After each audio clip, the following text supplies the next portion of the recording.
और परम भाग्यवान को मुमुक्षु भाव प्राप्त होता है। मनुष्य होना तो दुर्लभ है ही, पर अति दुर्लभ, दुर्लभतम है मुमुक्षु होना। मुमुक्षु किसे कहेंगे? कि दुख के कारण के निवारण के लिए प्रयत्नशील हो जाए, दुख के कारण न रहने दे, दुख के बीज भून दे, दुख के कारण का समूलोच्छेदन कर दे, दुख की जड़ों को खोद डाले कि दुख न रहे मेरे पास। दैन्य, अभाव, अज्ञान और उसकी जड़ों को समूलोच्छेदन कर दे, उसे मुमुक्षु कहते हैं। जो दुख न मिटाए, दुख की जड़ को मिटाए। हमारे दुख मिट जाए, दुख नहीं, दुख की जड़ को पकड़ो। हम दुखी न हो तो दुख कहां से पैदा होता है? उसकी जड़ का समूलोच्छेदन करो, और केवल जड़ का नहीं, उसके बीज को भून डालिए। हमें कांटा न लगे, अरे कांटों की जड़ें खोद डालो, और केवल जड़ें मत खोदना, उसके बीज को भी भून देना, और फिर जहां वो उगते हैं वहां मट्ठा उलीचना, छाछ। इसे कहेंगे मुमुक्षु होना। मुमुक्षु होने का अर्थ है कि हमारे पास दुख ही न रहे। और दुख कहां से पैदा होता है? अज्ञानता दुख की जननी है।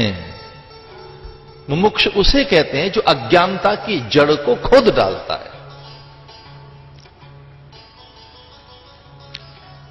क्रोध कहां से आता है? काम से। वो काम की जड़ें खोद डालो। फिर तीसरा है महापुरुष संशय। मनुष्य होना तो बड़ी बात है, उससे भी बड़ी बात कही गई मुमुक्षु होना। और जो बहुत दुर्लभ है वह है सत्पुरुषों की सन्निधि।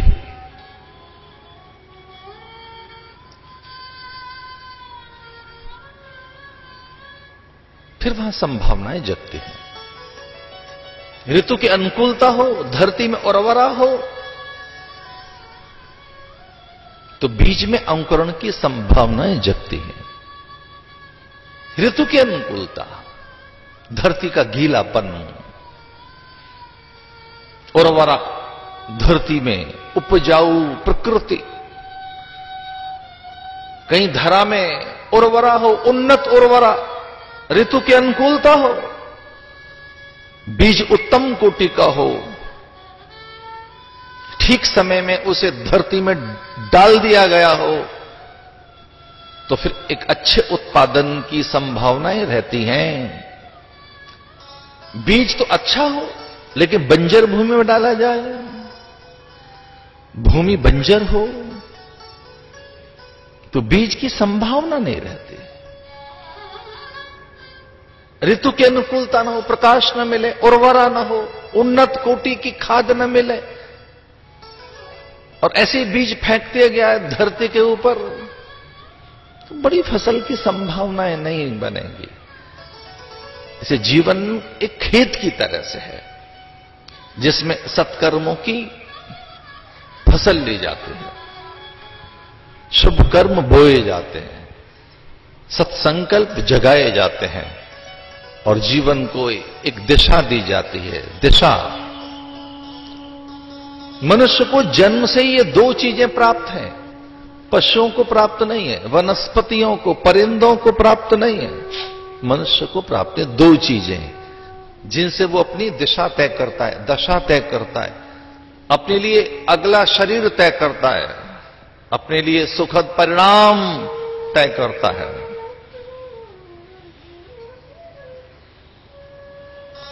दो चीजें, और वो किसी को प्राप्त नहीं है, मनुष्य को प्राप्त है। पहली है कर्म की स्वतंत्रता, तीसरी है चिंतन की स्वायत्तता। कर्म की स्वतंत्रता, कर्म करने में हम स्वतंत्र हैं। ये किसके माथे पर ठीकरा फोड़ें कि अच्छा करने के लिए अवसर हाथ नहीं लगा? किसे दोषी बताएं? किसकी शिकायत कर रहे हैं कि हम अच्छा नहीं कर सके, हम अच्छा बोल नहीं सके, हम अच्छा सोच नहीं सके, हम अच्छी कल्पनाएं नहीं कर सके। अच्छी कल्पनाएं नहीं कर सके, ये कौन दोषी है इसमें? हमारी कल्पनाशीलता, सृजनशीलता, रचना धर्मिता, सत्कर्मों की संलग्नता, शुभ कर्म प्रीति हम रख नहीं सके। ऋतु, प्रकृति, प्रारब्ध, भाग्य, परिजन, पुरजन, देव, ईश्वर, युग, किसे दोषी मानो? युग को, प्रकृति को, प्रारब्ध को, भाग्य को, परिजनों को, पति को या पत्नी को, बच्चों को, किसको? किससे परिवाद करें? किसे दोषी बताएं कि हम सत्कर्म कर नहीं सके, शुभ कर्म कर नहीं सके? किसे दोषी माने कि हम अच्छे संकल्प नहीं कर सके?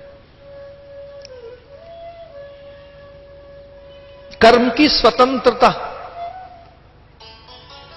जो सजग हैं, सचेत हैं, स्वयं के प्रति जागरूक हैं, उनके कर्म तो कुछ और ही होते हैं, उनका चिंतन कुछ और होता है, वो दिव्य चिंतन होता है। उनके श्वास श्वास में सार्थकता रहती है, सृजन रहता है, वो बहुत अभूतपूर्व उपलब्धियों को प्राप्त करता है।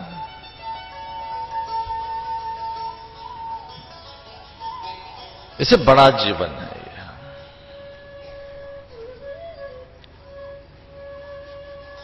और इसका लाभ तभी हाथ लगता है जब उपदेश मिले, जब कोई आकार देने वाला हो। ये बिल्कुल मिट्टी की तरह से है, ठीक कुम्हार के हाथ लग जाए ये मिट्टी तो इसे फिर आकार दे देता है। ये तो पत्थर की तरह से है जीवन, कि कोई शिल्पी के हाथ लग जाए, मूर्तिकार के, तो वो फिर एक ठीक प्रकार की आकृति रचना दे देता है।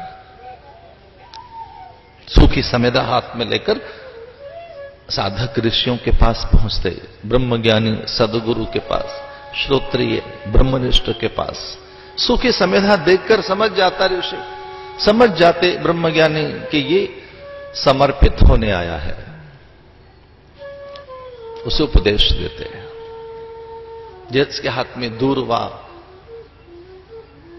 पुष्प, प्रणाम की मुद्रा, नेत्रों में कृतज्ञता के भाव,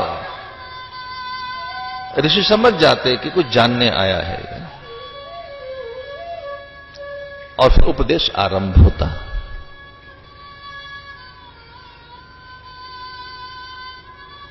पदार्थों की प्रियता में खो न जाए जीवन हमारा,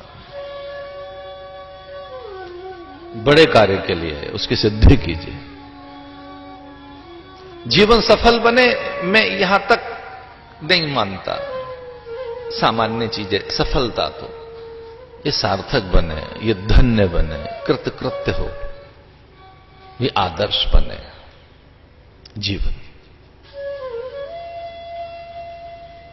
जीवन आदर्श उनका बनता है जो आदर्शों का अनुकरण करते हैं, जो आदर्शों का अनुसरण करते हैं।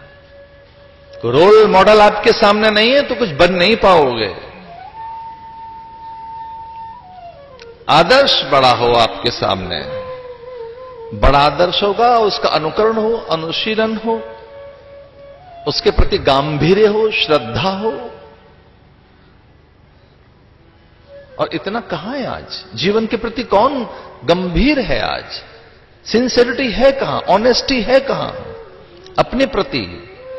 दूसरों को तो क्या, हम खुद को ही छल रहे हैं, खुद को ही ठग रहे हैं, अपने से ही दूर भाग रहे हैं। हम खुद को जानना कहां चाहते हैं? हम सही तरह से अपने को पहचानना कहां चाहते हैं? हमें तो यही नहीं पता मेरी रुचियां क्या